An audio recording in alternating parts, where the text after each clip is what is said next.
10.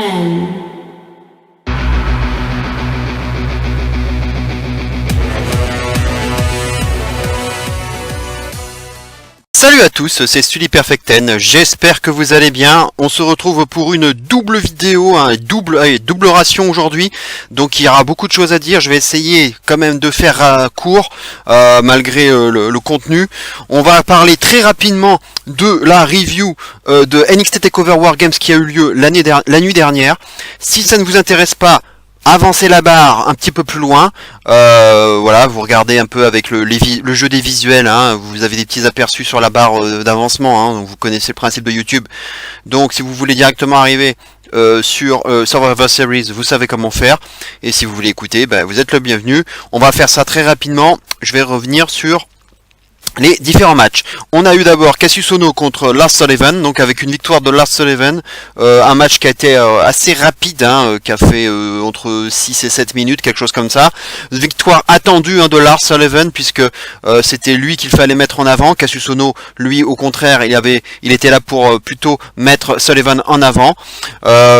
Voilà, le match n'a pas été fameux. Sullivan, il a encore beaucoup de choses à prouver, il a encore beaucoup de progrès à faire. Même Triple H l'a dit lors du Facebook Live d'après-match. Il a un petit peu botché son finisher. On a senti qu'il était encore un peu green, mais ça peut être vraiment quelqu'un sur qui compter, hein, un peu le Braun Strowman de la NXT, et peut-être quelqu'un qui va apporter quelque chose véritablement au niveau des colosses dans les mois et années à venir. En tout cas, voilà, victoire logique, je pense, de Sullivan. Donc c'était pas un match très technique, hein, c'était pas de la poésie, mais c'était bourrin. Mais voilà, il fallait absolument mettre Sullivan en valeur. Donc victoire logique, un match moyen que j'ai noté 5,5 sur 10.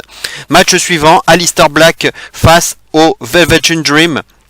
Alors ça a été l'une des belles surprises de ce show, hein. L'une des très belles surprises, avec un Black qui est très expérimenté, on le connaît, hein, bien sûr. Velvet Dream qui lui au contraire est très green encore, très inexpérimenté, il n'a que 22 ans, hein. Patrick Clark de Tough Enough, hein, on s'en souvient. Donc on pouvait avoir un peu peur pour le premier takeover de Velvet Dream, et pas du tout. Ça a été vraiment la révélation, on peut le dire tout de suite, de ce takeover Wargames. Ça a été vraiment, il nous a vraiment fait une très belle impression, aussi bien dans l'attitude que dans son moveset en fait, hein, dans son in-ring, dans ce qu'il a montré, dans son attitude. Ça a été vraiment exceptionnel de sa part. Vraiment, il a beaucoup de culot, beaucoup de mind games aussi, avec Velvet Dream qui imite la position du Lotus d'Aleister Black.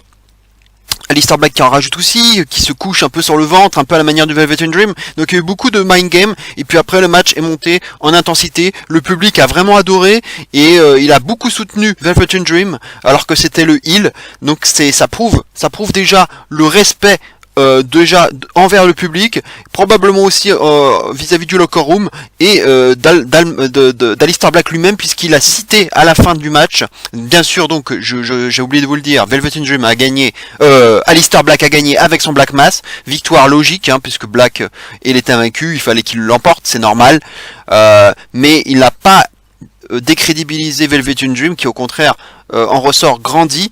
Et à la fin du match, puisque c'était un peu la grosse histoire entre les deux, de Velvet Dream qui était énervé que Aleister Black ne connaisse pas son nom, ne le cite jamais, et bien à la fin du match, Aleister Black a pris le micro et a parlé et a cité le Velvet Dream, un peu en marque de respect pour le match, la performance qu'il aura réalisé. Donc c'est vraiment un très bon moment, cette fin de match. Et donc c'est un peu Black qui a fait le maître pour enseigner quelque chose à l'élève Velvet Dream, et lui passer une sorte de flambeau, en tout cas, et lui dire bien joué petit, un peu comme le Taker lors des débuts de John Cena face à Kurt Angle, hein, on s'en souvient, Ruthless Aggression. Ça m'a fait un peu penser à ça, lorsque Undertaker serre la main de Cena et lui dit good job. C'est un peu pareil, good job quoi. Donc 7 sur 10 pour ce match qui a été vraiment l'une des belles surprises de ce show. Match suivant, un match Fatal 4-Way désigné donc la championne de la NXT entre Peyton Royce, Kairi Sane, Ember Moon et Nikki Cross. Victoire de d'Ember Moon finalement. J'avais hésité entre Ember Moon et Kairi Sane. J'avais plutôt donné Kairi Sane. Mais on faisait vraiment tout un pataquès avec cette fille qui avait gagné le Mae Young Classic, donc j'avais l'impression qu'on allait se diriger vers ça, et finalement je suis très content qu'ils aient décidé de faire gagner Ember Moon, qui était toujours à 2 doigts de l'emporter face à Asuka, qui notamment dans le dernier takeover, qui avait livré un super match, le meilleur match féminin de l'année probablement à la WWE et NXT confondu, donc c'est mérité pour Ember Moon qui s'impose avec un double eclipse carrément, rien que ça. Donc en ce qui concerne le match, c'est surtout ça, c'est là que le bas blesse. 10 minutes seulement pour ce match, je ne comprends pas. Un match quand même important, titre féminin de la NXT, et seulement 10 minutes pour ce match, c'est vraiment abusé. Vraiment abusé. Surtout que dans ces 10 minutes, tu as une période de 5 minutes au moins, quasiment la moitié du match, où Nikki Cross est carrément hors du ring, hors caméra, on ne la voit pas. Donc elle dort, elle se fait un café, on ne sait pas. Elle revient un peu vers la fin, mais donc quand tu as un match qui ne fait que 10 minutes, donc avoir une longue absence comme celle de Cross, c'est quand même dommage. C'est vraiment dommage, ce match aurait pu vraiment être meilleur, parce qu'il y avait du rythme. Peyton Royce a vraiment été pas mal du tout, c'est un peu la Velveteen Dream du match. Elle s'est bien révélée, elle a pas été ridicule. Franchement, un bon petit plus, un bon petit bonus, un petit coup de cœur on va dire pour Peyton Royce, qui a vraiment livré la marchandise. Nikki Cross, comme je vous l'ai dit, qu'on n'a pas beaucoup vu. Ember Moon qui a fait son job, franchement la taulière on va dire, égale elle-même, et Kairi Sane, c'est un peu comme d'habitude avec moi, je n'arrive pas à accrocher, je suis toujours pas convaincu par son in-ring ou par ce qu'elle produit. Je suis désolé, on en fait tout un pataquès de cette fille, mais pour l'instant, elle ne m'a pas convaincu. C'est tout à fait un choix personnel, je le sais, mais voilà, je le dis comme je le pense. Match en tout cas que j'ai noté 6 sur 10, c'est un peu la déception de ce show. Surtout quand on voit le match féminin du takeover précédent. En tout cas voilà, mérité. Et puis Asuka, la belle image d'Asuka qui donne le titre à Ember Moon. Voilà, ça c'était la passation de témoin. C'était une très belle image.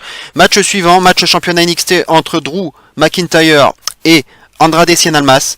À noter que Drew McIntyre est arrivé avec un kilt un peu badass en cuir. J'ai trouvé ça pas mal. Almas nous a refait un peu son tranquilo, je pensais qu'il avait abandonné ça depuis qu'il était avec Vega, puisque Vega à chaque fois lui disait, l'engueulait quand il faisait ça. Il l'a refait, ça m'a un peu surpris. Finalement, j'ai été très choqué puisque c'est Andrade Cien Almas qui récupère le titre et qui s'impose, donc avec son analog DDT mais avec appui sur la 3e corde, donc c'était un peu bizarre comme finisher, mais ça a porté ses fruits. Et malheureusement pour Drew McIntyre, il s'est blessé au niveau du coude ou du biceps, il va devoir passer une IRM aujourd'hui, et il a été interviewé après le match, mais Drew McIntyre, il l'a dit, d'expérience, il le dit, ça risque d'être un peu grave, donc il va en avoir pour un bon moment malheureusement d'absence. C'est bien dommage. En tout cas, ça n'a visiblement pas, les plans n'ont visiblement pas changé. Drew McIntyre devait bien perdre son titre, mais en tout cas cette blessure tombe mal, et on parlait peut-être même déjà d'un passage dans le main roster après cette perte de titre, donc c'est vraiment la grosse déception pour Drew McIntyre. Et donc cette ceinture pour Almas, qui l'aurait cru, qui l'eût cru quoi, parce que il arrive de très loin avec son personnage qui n'avait pas marché, et ce heel turn qui a finalement été hyper salutaire pour lui, Vega qui l'accompagne, qui lui a redonné vraiment un second souffle, et donc un poids un peu moyen, un luchador finalement qui est champion NXT, c'est quand même quelque chose d'assez étonnant, c'est pas un poids lourd pour une fois, donc ça va redonner un peu d'allant à la NXT, donc c'est pas plus mal, mais en tout cas je reste très surpris par ce match, puisque je n'avais pas donné ce pronostic là du tout, j'avais donné la victoire de Drew, je ne pensais pas qu'il allait déjà perdre le titre, et puis en plus lors du takeover précédent, Drew McIntyre, une fois qu'il avait gagné le titre face à Bobby Roode, Adam Cole l'avait attaqué, donc je pensais qu'il allait avoir quelque chose pour le titre entre Drew McIntyre et Adam Cole, même si les deux se sont affrontés vendredi soir, mais c'était dans un live show à San Antonio, donc avec Shawn Michaels comme arbitre spécial. Drew McIntyre avait conservé ce titre, bien entendu, puisque c'était un live show à 2 jours de takeover, à la veille de takeover même. Donc voilà, c'était normal, mais du coup, je suis un peu étonné par ce résultat, mais en tout cas le match fut plus que correct, plus que correct. Je lui ai donné la note de 6,5 sur 10, donc un point en dessous du Velvet Dream Black, parce qu'il m'a manqué un petit côté émotionnel, même s'il y a eu le choc de cette surprise, mais l'émotion, la connexion avec le public, il m'a manqué un petit truc qui fait que j'ai retiré un demi-point par rapport au Dream Black. Mais c'était plutôt un bon match, et pour un match de championnat NXT, hein, ça faisait longtemps même qu'on n'avait pas eu un match qui m'avait plutôt plu, parce que c'est vrai que les Bobby Roode m'avaient beaucoup donné de mal dans les matchs précédents, donc c'était là, ça m'a redonné un peu d'intérêt pour le titre NXT, et on va bien voir ce que ça va donner pour Andrade Cien Almas. Enfin, on passe bien entendu au gros morceau, le main event, le War Games, fameux match 3 contre 3 entre Sanity, Undisputed Era et Roderick Strong accompagné des Others of Pain. Donc ça a été un très long match de 3 quarts d'heure, hein, il fallait s'y attendre. Donc avec on a commencé à 1 contre 1, et puis voilà, il y a eu les cellules, deux membres de chaque équipe dans les cellules qui sont arrivés par ensuite par tranche ensuite de 3 minutes, 5 minutes pour la première fois, et puis après 3 minutes, et à la fin ça a été la gros bordel, donc à 9 dans le ring. Et ce qui était sympa, c'était de voir lorsque Alexander Wolf et Killian Dane, donc qui étaient les derniers à rentrer finalement dans le ring, sont arrivés et ont carrément enchaîné, sont arrivés en ramenant des tables, des poubelles et tout le tout team et des chaises. Donc là, on a senti que ça montait en intensité, que ça allait devenir beaucoup plus brutal, et le public a adoré ça, surtout que le public aime bien réclamer des tables, et Killian Dane les a servis. Et d'ailleurs, Killian Dane, c'était l'une des révélations du match. C'est un peu ma Peyton Royce et ma Velvet Dream de la soirée. Mon 3e coup de cœur. Il a été incroyable. Il est arrivé avec ses tables. Il a fermé la porte avec le cadenas, avec la chaîne, et puis il a avalé la clé carrément. C'était dingue ce moment. Et puis il a fait des prises extraordinaires pour un gars de son envergure. Un enchaînement senton dropkick carrément, un Michinoku driver. Et surtout un coast to coast, quoi. Un coast to coast, c'était sur Kyle O'Reilly qui était avec la poubelle. Un coast to coast porté par Killian Dane, quoi. Incroyable. Ou Van Daminator si vous préférez. C'était vraiment un très bon moment. On a vu, c'était un vrai spot face, hein, ce match, hein. Ça a été des corps partout, un Demolition Derby comme diraient les Américains, un superplex de Strong sur Adam Cole, Adam Cole d'ailleurs a été il a continué comme il l'est depuis le début, c'est-à-dire très coward, très lâche, un peu un opportuniste. À un moment donné, il y a eu un super spot avec un double super powerbomb de la part des Others of Pain, qui avaient chacun 3 adversaires dans les mains, et paf, les 2 en même temps, et puis Adam Cole était le seul au milieu de tout cela à ne pas avoir subi cette prise. Lui, il a escaladé la cage, donc il a rampé en haut de la cage. C'est là que Strong est allé le chercher et donc porter la superplex sur tout le monde. Donc on a vraiment vu un Cole qui était vraiment plutôt en coward et en lâche et en opportuniste, puisque c'est d'ailleurs lui qui porte le tombé final avec une sorte de Shining Wizard porté sur Eric Young et avec l'aide d'une chaise. Et donc Undisputed Era, sans surprise, hein, j'ai envie de dire, l'emporte. Je suis un peu déçu par contre par le final, parce qu'on a eu quand même tellement de spots impressionnants dans ce match, que finir sur un petit Shining Wizard sur une chaise, bon, c'est pas mal, mais ça méritait quand même quelque chose de bien plus impactant et quelque chose de plus marquant que ça, quoi. C'est bien dommage. À noter aussi, un peu déçu, qu'il n'y a pas eu de heel turn de Roderick Strong, hein, s'est pas retourné contre les House of Pain, il n'a pas rejoint l'Undisputed Era, mais ça ne saurait peut-être tarder, hein, ça pourrait très bien arriver ultérieurement. Donc il n'y a pas eu de turn, il n'y a pas eu de choc de fin, hein, comme le turn de Ciampa ou l'Undisputed Era qui est arrivé pour attaquer Drew McIntyre dans le précédent takeover. Il n'y a pas eu de choc comme ça. Donc ça s'est terminé comme ça sur la victoire de l'Undisputed Era. Sur Eric Young, donc du coup, vu que c'est Eric Young qui prend le pin, donc ça va vendre probablement un match pour le titre entre l'URA et Sanity, hein, c'est normal. Quant aux Others of Pain, ça sent le départ vers le main roster, hein, ils n'ont plus rien à espérer, hein, maintenant ils vont être en dehors des titres par équipe, donc je pense que ça sent le main roster pour eux. Voilà, donc en tout cas un match bordélique mais qui fait du bien, hein, voilà, c'est original. J'ai plutôt aimé 7,5 sur 10, mais il y a eu des longueurs, mais bon, ça change, hein, ça a le mérite de changer. 7,5 sur 10, c'était plutôt un bon match. Et donc, pour faire le bilan, donc j'ai noté 6,5 sur 10 ce pay-per-view. C'est pas le takeover que j'ai préféré, mais en tout cas, il a vendu la marchandise et on a eu des révélations donc comme Peyton Ross, Velvet Dream notamment, et Killian Dane aussi qui a été vraiment très très bon et très prometteur pour la suite. Et donc un pay-per-view que je vous recommande. Vraiment comme d'habitude, hein, j'ai envie de vous dire, avec les takeovers. Allez, maintenant, on va enfin passer, comme promis, parce que j'ai quand même fait un quart d'heure, au Survivor Series. Donc, on va passer directement au kick-off qui a été annoncé entre Enzo Amore et Kalisto pour le titre Cruiserweight. À mon avis, hein, j'ai envie de vous le dire tout de suite, comme le pay-per-view, le kick-off dure 2 heures, il n'est pas impossible qu'il y ait un autre match ajouté, mais pour l'instant il n'a pas été prévu. Mais quand il y a un kick-off de 2 heures, attendez-vous à voir au moins un deuxième match, voire 3. Donc à mon avis, il va y avoir un Survivor Series match entre les gars de la NXT, hein, je le vois bien comme ça, on verra bien, mais à mon avis, on peut s'y attendre. En tout cas, on va parler des matchs bookés. Donc, pour ce match, victoire d'Enzo Amore. Il va conserver son titre, il n'y a pas trop de suspense là-dessus. Voilà, il n'y a plus rien à espérer pour Kalisto. C'est Enzo qui a la hype en ce moment, et c'est lui qui peut pour l'instant porter le roster grâce à ses promos, son alliance avec notamment avec Drew Gulak. Kalisto, il a un bon ring, mais du coup il a pas beaucoup de charisme, il a pas grand chose à apporter en plus. Et comme je vous le disais déjà, je vous l'ai dit plusieurs fois, il faut changer d'adversaire, et pour ça j'aimerais bien voir soit Cedric Alexander, soit Mustafa Ali comme futur number one contender. Et attention, parce qu'on parlait du départ de Neville, mais pourquoi pas un grand retour de Neville, puisqu'on parle de son retour finalement, et peut-être, alors s'il revient pas dans le main roster, pourquoi pas revenir à 205 Live, mais en tant que face, je pensais à ça peut-être, du coup voir un Neville face, pourquoi pas, pour défier Enzo Amore et récupérer son titre. En tout cas, il y a beaucoup plus de possibilités avec Enzo champion, donc c'est pour ça que je donne la victoire à Enzo Amore.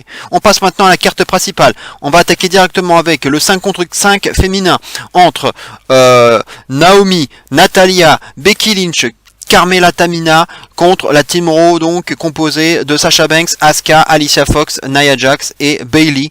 Et comme vous pouvez le voir, j'ai mis des incrustations qui vont vous permettre de suivre mon scénario sur l'évolution du score entre Raw et SmackDown, puisque c'est aussi l'enjeu, hein, de ce pay-per-view, c'est la guerre Raw-SmackDown. Il y a 7 matchs donc entre ces deux brands, donc je vais vous donner l'évolution du score à chaque fois. Alors, les deux matchs qui me posent le problème, c'est justement le plus de problème, ce sont les deux matchs 5 contre 5, où au début, j'étais parti sur la victoire de Raw pour les filles et de SmackDown pour les garçons, parce que je pense qu'il va y avoir une victoire d'une brand chacune pour les deux matchs, et je pense que finalement j'ai changé mes plans. Je vais donner finalement plutôt SmackDown pour les filles et Raw pour les garçons, vous comprendrez après pourquoi. Donc victoire de SmackDown, c'est une surprise, vous allez me dire, c'est vrai, et c'est vrai que ça peut être une surprise, puisque Asuka est là, Asuka ne peut pas perdre, vous pourrez me dire, il faut la vendre comme quelqu'un d'invincible. Je pense aussi qu'elle va faire un gros impact, elle va éliminer au moins 2 ou 3 filles à elle toute seule, ça paraît clair. Elle peut facilement se cogner une Naomi ou une Carmella, même n'importe laquelle d'ailleurs. À noter aussi que du côté de SmackDown, hein, finalement Charlotte donc est partie du côté d'Alexa Bliss, comme je vous l'avais dit, et finalement c'est Natalia qui s'est ajoutée à l'équipe. On parlait beaucoup de Paige, ou même de Nikki Bella, donc finalement c'est bien Natalia, la 5e membre, ce qui n'était pas une surprise au final. Alors donc je vais quand même donner la victoire à SmackDown par rapport au fait que je vais donner la victoire à Raw pour les garçons. Il n'y a pas vraiment... C'est vrai que ça peut être bizarre du coup par rapport à la cohérence des choses, parce que c'est vrai que Asuka, pour l'éliminer, il n'y a qu'une seule chose à faire, c'est la la disqualification ou le décompte à l'extérieur. Et je compte bien là-dessus pour qu'elle soit éliminée, parce que sinon Raw l'emporterait. Donc pour que SmackDown gagne, il faut que Asuka perde par disqualification ou décompte à l'extérieur. Donc on verra bien comment ça va se passer. Mais du coup, moi j'ai besoin de donner la victoire à SmackDown pour la logique des choses. Même s'il n'y a aucune vraiment fille véritablement taulière qui pourrait tout détruire du côté de SmackDown, du côté de Raw, il y a quand même une meilleure équipe. Je pense pas, je pense de moins en moins au heel turn entre Sasha Banks et Bayley. Ça va sûrement arriver, mais pas maintenant. Là, je le sens pas. C'est pas trop.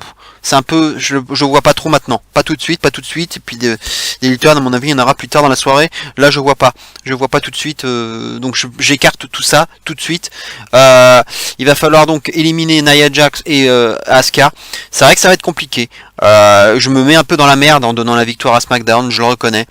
Mais c'est juste par rapport au match SmackDown versus Raw où j'inverse les choses par rapport aux garçons. Donc victoire des filles de SmackDown. C'est le gros pari que je fais, je le sais.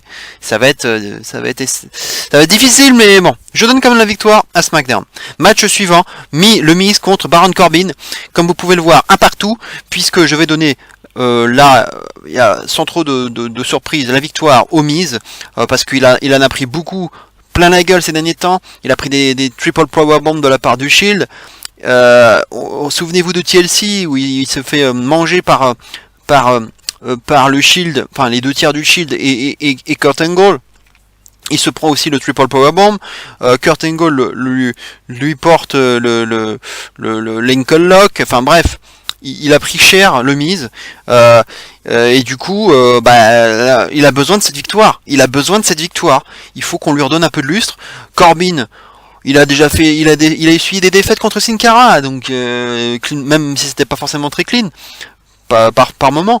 Il l'a repris, il a remporté une victoire contre Cara mardi dernier pour conserver son titre, mais bon, il a pas forcément, c'est pas très grave s'il perd.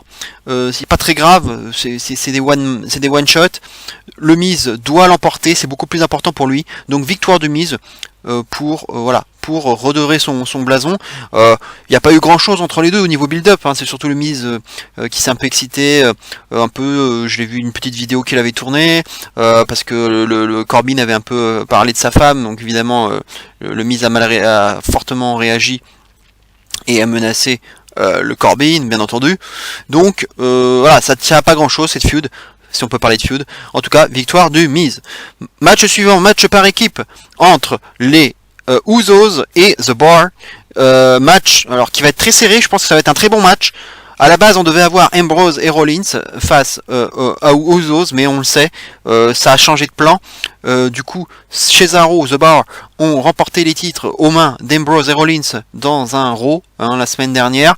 Du coup, on a changé les plans et on a de nouveaux champions. Donc on a une équipe. Du coup, on a un match 100% heel, ça change un peu. On l'a aussi du côté du Miz et de Corbin, et donc là, on va l'avoir aussi du côté tag team. Franchement, pour le pronostic, c'est un peu comme les filles. Là, j'ai pas vraiment de vrais arguments. Le seul argument que je pourrais donner, donc pour moi, comme vous pouvez le voir, 2-1 pour SmackDown, ça veut dire que je donne la victoire aux Usos. Pourquoi ? Il n'y a pas vraiment d'argument. Si ce n'est le changement de plan, se dire que Ambrose et Rollins étaient prévus à la base. Donc si Ambrose et Rollins avaient gagné, étaient dans ce match, j'aurais donné la victoire à Ambrose et Rollins, ils auraient probablement gagné. Et du coup, je me dis le fait qu'ils aient changé, c'est peut-être pour permettre aux Usos de l'emporter. Donc voilà, c'est mon seul argument. Il vaut ce qu'il vaut, mais c'est toujours pareil aussi dans ma cohérence scénaristique. Victoire des Usos, donc je pense clean a priori, mais ça va décrédibiliser personne de toute façon. Comme je vous l'ai dit aussi, c'est un one shot, donc on s'en fout. Ce sont des one night only, donc ils peuvent perdre clean, ce n'est pas très grave. Donc victoire des Usos, et à ce moment-là, il y aurait 2-1 pour SmackDown. Match suivant, match féminin entre Alexa Bliss et Charlotte. Et bien, comme vous pouvez le voir, SmackDown prendrait le large. Victoire 3-1. Enfin, victoire 3-1. Il mènerait 3-1 grâce à Charlotte. Je pense que Charlotte qui vient de récupérer le titre cette semaine aux mains de Natalya. Donc il y a eu un switch, comme je vous l'avais dit. Charlotte donc est championne. Elle affronte donc Alexa Bliss. S'il y a beaucoup plus de gueule qu'un match contre Natalya. On aurait encore eu en plus un heel contre heel. Ça aurait fait beaucoup. Ça aurait déjà fait un troisième match heel contre heel. Dans la soirée, ça aurait fait beaucoup. Et du coup, victoire de Charlotte, je pense. Qui est sur une bonne hype. Elle vient de gagner chez elle à Charlotte. Avec le retour de Ric Flair en plus, qui lui a un peu par surprise. C'était un bon moment émouvant et tout. Voilà, pareil. Je pense que Charlotte, quand même, face à une Bliss, elle doit pouvoir s'imposer avec son figure 8 probablement, ou voir son natural selection. Elle a une grosse panoplie et je pense qu'elle va l'emporter. Ça vaut aussi ce que ça vaut. C'est difficile d'établir un scénario qui se tient vu que ce sont des one night only. Il n'y a pas de build-up derrière. C'est difficile de raconter une histoire et d'essayer d'avoir un scénario. C'est juste du ressenti. Et donc je donne la victoire à Charlotte, ce qui permettrait du coup à SmackDown de prendre le large et de mener 3-1 dans ce match. Match suivant, le Shield contre le New Day. Ça peut être un très très bon match. Vraiment deux superbes équipes, des gros trios de la WWE de ces dernières années. Tu rajoutes la Wyatt Family et là t'as les trois plus gros trios de ces dernières années. Ça peut être un dream match en quelque sorte, et ça donne envie en tout cas ce match. Là pour le coup on a un face contre face. Et ça, je pense que ça va donner un très bon match, au moins 3,75, 4 étoiles minimum. En tout cas, ça peut durer très longtemps aussi, ça peut faire un bon quart d'heure, 20 minutes ce match. Et on peut avoir beaucoup de spots, des moments un peu rigolos. Ça peut aller très loin ce match. Victoire quand même du Shield, parce que c'est quand même le grand retour de Roman Reigns après sa méningite. On va enfin voir le Shield original à l'œuvre. Donc le Shield original à l'œuvre, je vois pas le Shield perdre. Donc victoire du Shield, il y a eu des passes d'armes. On a vu du coup le New Day qui a finalement contribué à ce que Ambrose et Rollins perdent leur titre par équipe. Ils les ont déconcentrés et puis Brock kick derrière de Sheamus, donc ils avaient perdu les titres à cause des New Day. Il y a eu la vengeance lundi dernier à Raw avec le Shield qui est arrivé par les escaliers, par les tribunes, bien entendu, par les gradins, et du coup il y a eu la vengeance derrière, et donc je pense que ça va faire un très bon match, et du coup Raw va revenir à 3-2. Là il n'y a pas de surprise, je pense que c'est l'un des matchs avec le moins de suspense. Victoire du Shield, donc sans problème. Enfin presque enfin on va dire, le match que je ne mettrai pas comme le main event, j'ai réfléchi, je le mettrai pas en main event, c'est Brock Lesnar contre AJ Styles.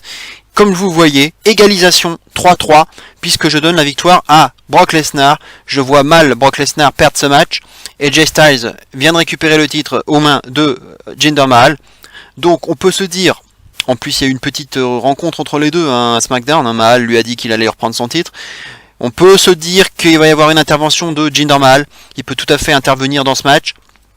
Et du coup faire perdre AJ Styles, ça serait logique, mais bon, Lesnar il a quand même pas forcément besoin de ça, il peut écraser AJ Styles sans problème. On a vu quand même un segment très sympa, un super promo de Daniel Bryan qui a fait son Paul Heyman pour être l'avocat d'AJ Styles. Je pense pas qu'on verra Daniel Bryan dans ce match, on le verra je pense plus tard, mais en tout cas voilà, c'est pareil, c'est un one night only, même si ça va être difficile pour Styles, puisque du coup il a perdu ce match exhibition contre Finn Balor à TLC, donc s'ils perdent encore un deuxième match, ça serait dommage, mais je vois pas Styles s'imposer dans ce match. Il peut y avoir bien sûr quelque chose de pas clean, quelque chose qui pourrait protéger Styles, mais je ne vois pas trop ça. Victoire de Lesnar avec un F5 très probablement, et voilà, donc 3-3, et puis ça va aussi avec mon scénario, puisque je pense qu'il faut que le main event soit le match décisif. Voilà comment si j'ai déterminé l'ordre des matchs, et on va passer tout de suite à ce match. C'est bien sûr le 5 contre 5 masculin. entre Bobby Roode, Randy Orton, Shane McMahon, le capitaine, Randy Orton, John Cena pardon, et Shinsuke Nakamura côté SmackDown, et côté Raw, Samoa Joe, Triple H, Kurt Angle, Braun Strowman et Finn Balor. Donc le main event, parce que je pense que ça serait plus logique de faire un peu à l'image du Money in the Bank, non pas du Money in the Bank, du Hell in a Cell pardon, avec les deux matchs en cage. L'un qui ouvre, l'autre qui clôture. Là, je peux faire pareil. Le 5 contre 5 qui ouvre côté féminin et le 5 contre 5 qui clôture côté masculin. Et en plus, alors c'est un Raw versus SmackDown, mais on a finalement pas tant parlé que ça du match entre Raw et SmackDown, à part voilà bien entendu le Under Siege, mais on n'a pas forcément trop mis en avant le fait que Raw ou SmackDown doivent s'imposer à tout prix, et je pense que c'est surtout ce qui a été le plus mis en avant, c'est surtout ce qui se passe autour de Kurt Angle et de son poste qui est menacé donc par Stephanie McMahon, l'autorité.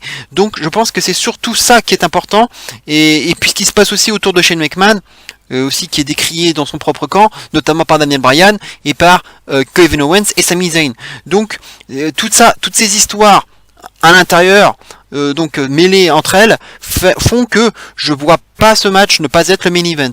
Donc je pense que ça va se passer comme ça, et il faut donc que ce soit le point décisif, puisque le poste de Kurt Angle est menacé. Si les dés sont déjà pipés et que Raw mène déjà hier 4-2, ce serait bête quoi. Ce serait bête de faire Raw qui mène 4-2 et puis faire un Lesnar derrière, un Lesnar Styles qui ne servirait à rien. Donc il faut qu'il y ait 3-3 avant ce match. C'est mon pronostic. Il faut qu'il y ait 3-3 avant ce match, et que ce soit donc ce match-là le main event. Concernant les scénarios, c'est l'enfer. L'enfer à pronostiquer. Vous le savez, les Survivor Series, c'est un gros bordel. Il y a énormément de choses qui sont possibles. C'est un gros bordel général. Tout peut arriver. Il y a plusieurs petites histoires mêlées entre elles. Donc c'est très difficile d'établir un scénario. Mais donc, je donne la victoire à Raw, comme je vous l'ai dit, puisque j'ai donné la victoire à SmackDown du côté des filles. Donc je donnais la victoire à Raw. En plus, ça peut avoir du sens, puisque on peut se dire qu'en termes de cohésion, c'est sur le papier, c'est quand même Raw qui est le plus mal barré, puisqu'on a vu bien sûr Triple H qui a remplacé Jason Jordan carrément en le dégageant avec un pedigree sous les yeux de son père, Kurt Angle, qui a été contraint et forcé de remplacer son fils donc par Triple H, mais il n'a pas osé le dire à son fils. On l'a vu, et pourtant on l'a imploré. Enfin, Stephanie McMahon lui a ordonné de donner le nom de son remplaçant. Il n'a pas voulu. Triple H est arrivé à forcer les choses, et du coup il lui a dit, il a dit à tout le monde que c'était lui le 5e membre, et avant de porter un pedigree à Jason Jordan, qui lui était bien sûr qui pleurait, qui a fait une promo qui était correcte, même si elle sonnait un peu faux, bon, mais elle était pas si mal, elle était correcte, pour s'en prendre un peu à Kurt Angle et lui dire non, ne m'enlève pas, c'est mon rêve, c'est le Survivor Series, puisqu'il s'était blessé, on l'avait blessé à la jambe c'est Bray Wyatt qui l'avait blessé à la jambe juste avant, puisque Jason Jordan avait quand même battu Bray Wyatt, entre parenthèses, Bray Wyatt, le pauvre Bray Wyatt comme d'habitude, mais qui s'en était pris du coup à la jambe de Jordan, et du coup Jordan a été obligé d'être forfait. En tout cas, c'est Kurt Angle qui l'a déclaré forfait, et du coup on l'a forcé à mettre Triple H à la place, et du coup Jason Jordan va avoir un rôle capital, mais comme on sent de plus en plus un build-up autour d'un Triple H versus Kurt Angle à WrestleMania 34, il va sûrement y avoir quelque chose entre les deux. Donc Jason Jordan va probablement intervenir. Alors il peut y avoir un heel turn, il peut s'en prendre à son père. Il pourrait s'en prendre à son père, de lui en vouloir, du coup de ne pas avoir eu les couilles de le conserver dans le match déjà, et surtout d'avoir de s'être laissé avoir par l'autorité. Il pourrait le faire, mais du coup tu peux difficilement builder le match avec Triple H. Donc je pense il risque plutôt de se venger sur Triple H, Jason Jordan, en tout cas de le déconcentrer, et du coup de se faire éliminer, ou carrément que Kurt Angle en profite pour attaquer Triple H, et Triple H derrière se fait éliminer par l'un des membres de SmackDown. Il y a beaucoup de possibilités, mais ça pourrait arriver comme ça, et en tout cas donc Jason Jordan sera l'un des facteurs X de ce match, Kane, un autre facteur X, devrait a priori arriver. On l'a vu hein, avec Braun Strowman, ils se sont carrément enfoncés sur le ring, dans le ring, ils continuent à nous faire des trucs de ouf entre les deux, avec, en tout cas tant qu'il y a Braun Strowman, il y a toujours des spots de ouf. Donc c'est toujours la feud entre Strowman et Kane qui monte en régime, donc je pense que Kane va intervenir pour participer à l'élimination de Strowman. Alors un peu comme Asuka, ça va être difficile de le faire battre clean, donc je pense qu'il va être éliminé par disqualification ou décompte à l'extérieur. Je verrai plus un décompte à l'extérieur le concernant. Kane donc va se battre, je pense, avec Strowman. Et ça va se terminer à l'extérieur, les deux peut-être contre une barricade, bref, compter à l'extérieur. Donc je pense que ce sera comme ça que ça va se finir pour Strowman, donc à cause de Kane. Et puis il y a bien sûr Samoa Joe et Finn Balor qui sont un début de feud, dont les deux ne s'entendent pas bien. Joe il la joue solo. Ils ont participé à un match par équipe lundi, hein, ils l'ont emporté, mais du coup face au club. Mais Samoa Joe il s'est tout de suite barré, donc il l'a joué solo. Donc du coup c'est aussi tendu entre les deux. Et donc c'est pour ça que cette équipe elle pue la défaite finalement, et justement c'est ça qui me fait penser que Raw va l'emporter, puisque ça pue la défaite au départ, alors que de l'autre côté finalement il y a pas grand chose en fait finalement du côté de SmackDown. Il n'y a pas d'histoire à raconter, à part hormis Shane McMahon avec le Under Siege et Kevin Owens et Sami Zayn qui bien sûr s'en prennent à Shane McMahon, bien entendu. Daniel Bryan qui cautionne pas ce Under Siege puisqu'on ne l'avait pas prévenu. Voilà, c'est ça l'histoire du côté SmackDown, mais du côté des lutteurs impliqués, finalement, Bobby Roode est inexistant, Randy Orton est inexistant, Shinsuke Nakamura est inexistant, et John Cena il a été ajouté une semaine avant sur Twitter, quoi, annoncé par Shane. Donc et en plus on le voit pas. Et donc il va faire son retour et on l'a pas vu ces derniers temps. Donc bref, il n'y a pas trop d'histoire du côté de SmackDown. On nous raconte pas grand chose, contrairement à Raw. Donc ça serait plus intéressant de faire gagner Raw. Ça c'est mon opinion personnelle. Et très intéressant la discussion entre Daniel Bryan et Shane McMahon en coulisses dans le dernier SmackDown, justement où Daniel Bryan a rappelé à Shane qu'il n'était pas content du fait qu'il n'ait pas été prévenu de ce Under Siege, qu'il ne cautionne pas, et il a donné rendez-vous à Shane après le Survivor Series. Il lui a dit see you on Survivor Series. Donc ils vont se donner rendez-vous, et je pense, alors c'est peut-être mon pronostic de folie, mon petit coup de folie, ce serait, j'en ai entendu parler en plus, donc ce serait pas idiot, un heel turn de Daniel Bryan. Ça paraîtrait incroyable, mais une intervention de Daniel Bryan, et pourquoi pas une attaque coordonnée avec Sami Zayn et Kevin Owens, avec Daniel Bryan. Donc les trois qui ferait perdre SmackDown, avec peut-être en faisant perdre Shane McMahon, et du coup ça donnerait du sens à la réunion, on va dire, entre Daniel Bryan et Shane McMahon, qui va lui parler du pays, lui parler de cohésion justement, et que du coup ça va, parce que du coup il y aura peut-être un peu de tension finalement dans le match entre les membres de SmackDown, parce qu'il y a quand même Orton et Cena qui sont des très très vieux rivaux.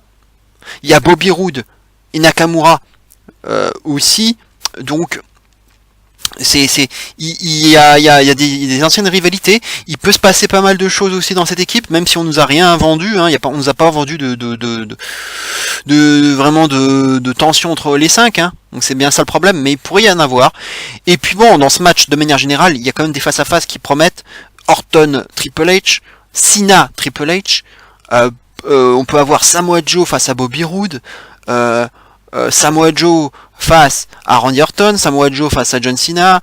Il y a tellement de combinaisons possibles qui peuvent faire rêver. Finn Balor face à Nakamura, le public va être en feu si on a Finn Balor face à Nakamura. Shane McMahon face à Kurt Angle, on l'a vu, puisque Shane McMahon s'est fait prendre en collier par le Shield, et du coup avec un triple powerbomb, Kurt Angle qui a porté un Olympic Slam, un Angle Slam à Shane McMahon. Donc c'est chaud aussi entre les deux, entre Shane McMahon et Kurt Angle, mais je pense que la victoire doit revenir à Raw pour la logique scénaristique, et pour justement que Kurt Angle finalement conserve son poste de GM, parce que si il se fait virer par Stephanie, ça va être difficile de builder derrière le Triple H Angle à WrestleMania 34. Il aurait du coup pas trop de rôle à jouer s'il n'est plus GM. Donc je pense qu'il faut que Kurt Angle reste GM, et pour qu'il reste GM, il faut que Raw l'emporte, tout simplement. Je n'ai rien d'autre à dire là-dessus. Donc victoire de Raw, et Daniel Bryan et Jason Jordan vont participer à leur manière à ce combat, sans oublier Kevin Owens, Sami Zayn et même Kane. Donc il y a quand même énormément d'hommes impliqués dans ce match. Il n'y en a pas que 10, hein, il y en a au moins 14, je dirais. Et donc ça peut partir en cacahuète ce match, et ça va durer très longtemps, 3 quarts d'heure, 50 minutes probablement. Ça va être à peu près comme les Wargames, donc ça va péter de toutes parts. Voilà ce que je pouvais dire sur les Survivor Series. J'ai enfin fini cette vidéo, et je sais ça dure longtemps, 40 minutes, hein, mais c'est pas si mal que ça, vu tout ce qu'il y avait à dire. On se retrouve très bientôt, très vite, hein, je vais essayer de faire ça vite, pour la review. On va en parler dans la semaine. Il y aura sûrement beaucoup de choses à dire, on verra bien si Raw s'impose 4-3, puisque c'est mon score final, hein, comme vous avez pu le voir. Je pense que je serai pas loin de la vérité, mais c'est vrai qu'il y a encore des hésitations par rapport au match 5 contre 5 féminin et masculin. J'ai plus de doutes côté féminin, à vrai dire. En tout cas, on se retrouve donc très très vite. J'espère que vous suivrez cette vidéo et que vous écouterez mes pronostics. On espère, et en espérant qu'ils seront toujours justes, en tout cas comme la plupart, j'espère que je serai clairvoyant. En tout cas, on se retrouve très bientôt. Passez un bon dimanche, et d'ici là, bien entendu, vive le catch. Ciao à tous.